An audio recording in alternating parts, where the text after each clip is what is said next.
कोण आलं तुमच्या इथं? मळाई देवी. हा, निळफुले निळफुले हा, निळफुले निळपुणे आलं ते शूटिंग काढायला. कुठल्या पिक्चरचे? ढगाला लागली कळ आणि पुढं पुढं पाणी थेंब थेंब कळ. मग काय झालं त्या गाण्यानंतर तुम्ही लय फेमस झालो का? नाही नाही, आमच्या गावातली रात्रंदिवस माणसं जागायची. कशासाठी? प्रकारे पाणी टाकायची. ते पाणी कसं पडतं ढगात बघायला? पाणी नव्हतं हा. ना, म्हणून नैसर्गिकरित्या पाऊस पडायचे असे. बरं, झाडावर लपायचे, झाडावर खाली पाणी वर म्हणजे पडायचे. फक्त तुमचे माणसं ढगातून पाऊस पडायचे म्हणून ढगे नाव का? नाही नाही, म्हणजे पाऊसच पडत नव्हता हो. म्हणून बरं. लोकांनी काय केली, आयडिया युक्ती चालवली नाही.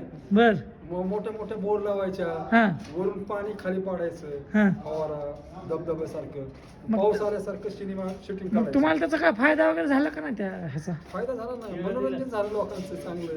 काय झालं? हसतमुख झाली. नाही तुम्ही काय- मला हा. इथं काम करताना काय दिसलं? काय फायदा विशेष दिसणार झालेला मला. तसं काय नाही.